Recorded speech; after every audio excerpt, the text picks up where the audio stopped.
Hello friends, आप सभी का स्वागत है टेक्निकल आइकोड यूट्यूब चैनल पे। तो आज हम देखेंगे इंस्ट्रक्शन साइकिल क्या होता है ये और ये कैसे वर्क करता है। तो बिना देरी करते हुए चलिए शुरू करते हैं। देखिए फ्रेंड्स, एक सॉफ्टवेयर डेवलपर क्या करता है, एक सॉफ्टवेयर को डेवलप करता है, सही है। अब सॉफ्टवेयर क्या होता है? सॉफ्टवेयर एक कलेक्शन ऑफ प्रोग्राम्स होते हैं, यानी कि बहुत सारे प्रोग्राम्स को इकट्ठा करके एक सॉफ्टवेयर बनता है, ठीक है। उसी तरह अब एक प्रोग्राम क्या है? ठीक है, प्रोग्राम क्या है? प्रोग्राम का मतलब है कलेक्शन ऑफ इंस्ट्रक्शंस, ठीक है। एक बहुत सारे इंस्ट्रक्शंस को मिला के एक प्रोग्राम बनता है, ठीक है। अब एक इंस्ट्रक्शन क्या होता है? आप कह सकते हैं इस इंस्ट्रक्शन को एक स्मॉलेस्ट एंटिटी, ठीक है, या फिर एक एक्शन को परफॉर्म करना भी एक होता है इंस्ट्रक्शन, ठीक है। मतलब कुछ काम को करने को हम इंस्ट्रक्शन कहते हैं, ठीक है। तो हमने अभी जान लिया कि एक सॉफ्टवेयर के अंदर बहुत सारे प्रोग्राम्स होते हैं और एक एक प्रोग्राम के अंदर बहुत सारे इंस्ट्रक्शंस होते हैं, ठीक है।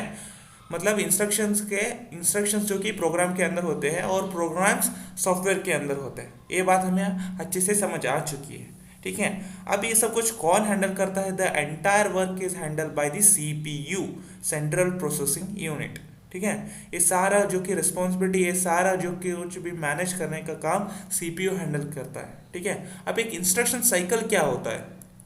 देखिए, CPU runs instructions step by step called instruction cycle, यानी कि सीपीयू जो है इंस्ट्रक्शन बाय इंस्ट्रक्शन काम करता है, ठीक है। वो प्रोग्राम बाय प्रोग्राम में काम नहीं करता, वो सॉफ्टवेयर बाय सॉफ्टवेयर काम नहीं करता, इंस्ट्रक्शन बाय इंस्ट्रक्शन काम करता है। यानी कि समझ लीजिएगा, एक सॉफ्टवेयर के अंदर 10 प्रोग्राम्स है और एक प्रोग्राम के अंदर 10 इंस्ट्रक्शंस है, ठीक है। तो हुए कितने टोटल इंस्ट्रक्शंस? 100 इंस्ट्रक्शंस, ठीक है। एक सॉफ्टवेयर के अंदर 10 प्रोग्राम है और एक प्रोग्राम के अंदर 10 इंस्ट्रक्शंस है। 10 इंस्ट्रक्शंस इंटू टेन इंस्ट्रक्शंस कितने हुए? तो ये देखिएगा फ्रेंड्स, मैंने अभी कहा एक सॉफ्टवेयर के अंदर 10 प्रोग्राम्स है और 10 प्रोग्राम्स के अंदर एक सॉफ्टवेयर के अंदर 10 प्रोग्राम्स है और एक प्रोग्राम के अंदर 10 इंस्ट्रक्शंस है। मैंने यही लिखा है, एक सॉफ्टवेयर के अंदर 10 प्रोग्राम्स हैं और इसी एक प्रोग्राम के अंदर 10 इंस्ट्रक्शंस है, ठीक है। तो हुए कितने टोटल इंस्ट्रक्शंस कितने हैं हमारे पास? टोटल 100 इंस्ट्रक्शंस है। एक प्रोग्राम के 10 इंस्ट्रक्शंस, यानी कि 10 प्रोग्राम के 100 इंस्ट्रक्शंस है। समझ आई बात? तो 100 इंस्ट्रक्शंस हैं। तो क्या करेगा CPU? CPU runs instruction by instruction, यानी कि एक इंस्ट्रक्शन खत्म होने के बाद दूसरा इंस्ट्रक्शन को खत्म करेगा। इसी तरह अगर ये 10 इंस्ट्रक्शन कंप्लीट हुए तो क्या हुआ? एक प्रोग्राम खत्म हुआ। इसी तरह अगर 10 प्रोग्राम खत्म हुए तो एक सॉफ्टवेयर खत्म हुआ। तो क्या करता है हमारा CPU? CPU run instruction step by step, मतलब इंस्ट्रक्शन बाय इंस्ट्रक्शन काम करेगा। एक इंस्ट्रक्शन खत्म हुआ, उसके बाद दूसरा इंस्ट्रक्शन पकड़ेगा, दूसरा इंस्ट्रक्शन खत्म होने के बाद तीसरा इंस्ट्रक्शन। ये इंस्ट्रक्शन बाय इंस्ट्रक्शन काम करेगा, ना कि प्रोग्राम और सॉफ्टवेयर, ठीक है। तो हमने जान लिया कि CPU run instruction step by step called, यही होता है इंस्ट्रक्शन साइकिल, ठीक है। तो अब देखिए, एक इस टाइम मैंने यहाँ पर एक डायग्राम बनाया है। ये हार्ड डिस्क है, एक रैम है और एक सीपीयू।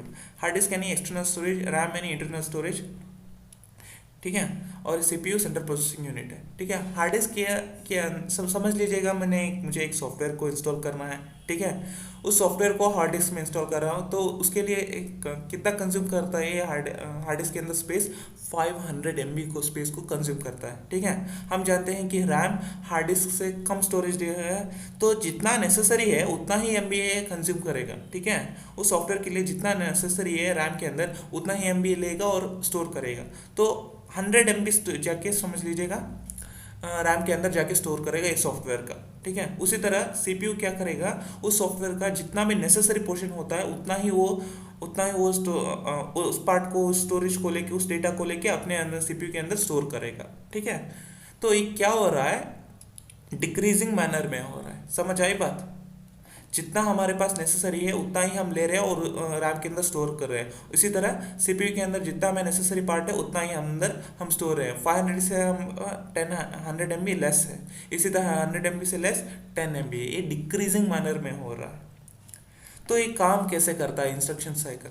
इसके लिए मैंने 3 स्टेप्स लिखे हैं। पहला स्टेप है फेच, ठीक है।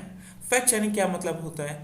Means taking instructions from the RAM और हार्ड डिस्क टू सीपीयू, यानी कि इंस्ट्रक्शंस को हम हार्ड डिस्क या फिर रैम को लेके सीपीयू में लेते हैं, इसको कहते हैं फेचिंग या फिर फेच। उसके बाद दूसरा स्टेप है डिकोड। डिकोड यानी क्या होता है, convert the fetched code to binary code और मशीन कोड। ठीक है, जो हमने कोड लिया हुआ है, जो हमने यहाँ डेटा को लिया हुआ है सीपीयू के अंदर रैम से या फिर हार्ड डिस्क के, जो कि हाई लेवल लैंग्वेज में होता है या फिर कोई भी लैंग्वेज में होता है, उसे हम बाइनरी कोड या फिर मशीन कोड में कन्वर्ट करते हैं। क्यों कन्वर्ट करते हैं, क्योंकि हमें अच्छे से जानते हैं, क्योंकि हमारा कंप्यूटर सिर्फ एक ही लैंग्वेज समझ सकता है, वो है मशीन लैंग्वेज, जो कि बाइनरी लैंग्वेज होती है, या फिर आप उसे वंस एंड जीरोस भी कह सकते हो। तो जो भी लैंग्वेज है उसे वंस एंड जीरोस में कन्वर्ट करता है, ये होता है डिकोड। उसके बाद आता है लास्ट स्टेप, जो कि execute. This work will be executed by the CPU. ये काम कौन करता है, सीपीयू एग्जीक्यूट करता है। अब समझ लिए एग्जीक्यूट कैसे करता है। एग्जाम्पल मैंने लिखा है c equal to a plus b. Example के लिए मैंने ए वेरिएबल के अंदर 2 वैल्यू है, बी वेरिएबल के अंदर 3 वैल्यू है। अब इन दोनों को ऐड करेगा और जो भी वैल्यू 5 आता है वो सी के अंदर जो कि स्टोर होगा, ये होता है एग्जीक्यूट। आई बात समझ में, तीनों स्टेप्स।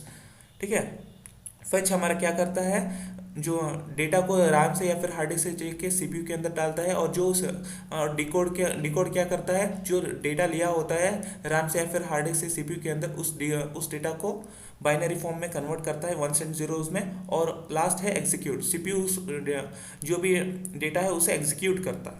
ठीक है, मैंने यहाँ पर सिर्फ एक एग्जाम्पल लिया है। ठीक है, तो हमने ये देखा कि ये स्टेप्स किस तरह से फॉलो करता है। लेकिन मैंने अभी बताया कि एक समझ लीजिएगा, एक सॉफ्टवेयर हमें क्या करना है, एक सॉफ्टवेयर हमें रन करना है, तो उसके लिए हमें 10 प्रोग्राम्स रन करना पड़ेगा, और एक प्रोग्राम के अंदर 10 इंस्ट्रक्शंस हैं और 10 इंस्ट्रक्शंस को भी एग्जीक्यूट करना है। तो पहले क्या करेगा, मैंने भी बताया कि instruction by instruction CPU run करता है। ठीक है, तो अभी ये तीनों स्टेप करने के बाद सिर्फ एक इंस्ट्रक्शन कंप्लीट हो गया। ठीक है, ये तीनों कंप्लीट करने के बाद एक इंस्ट्रक्शंस कंप्लीट हुआ, तो उसके बाद फिर से एक कंट्रोल क्या करेगा, फेच के पास जाएगा। ठीक है, पहला क्या करेगा, पहले फेच करेगा, डिकोड करेगा, एग्जीक्यूट करेगा। ठीक है, उसके बाद कंट्रोल फिर से यहाँ तक जाएगा, क्योंकि जब ये पहली बार किया तो सिर्फ और सिर्फ एक ही इंस्ट्रक्शंस कंप्लीट हुआ। क्या हुआ, एक ही इंस्ट्रक्शन कंप्लीट हुआ। तो हमें टोटल एक प्रोग्राम के अंदर 10 इंस्ट्रक्शंस कंप्लीट करने हैं, तो टोटल ये 10 टाइम्स एक स्टेप्स फॉलो करेगा। तो क्या होगा, एक प्रोग्राम कंप्लीट करेगा। उसके बाद इसी तरह हमें टोटल 10 प्रोग्राम को कंप्लीट करना होगा, यानी कि टोटल 100 टाइम्स ये स्टेप्स फॉलो करेगा, तब जाकर हमारा एक सॉफ्टवेयर कंप्लीट होगा। ठीक है, तो एक टोटल 100 टाइम्स इंस्ट्रक्शंस को फॉलो करेगा, यानी ये स्टेप्स को फॉलो करेगा, तब जाके हमारे पास एक पर्टिकुलर करेक्ट आउटपुट हमें मिलता है। उम्मीद है आपको सब कुछ समझ आ चुका होगा। इंस्ट्रक्शन साइकिल यानी इन स्टेप्स को फॉलो करना होता है। ठीक है, फेचिंग, डिकोड एंड एग्जीक्यूट।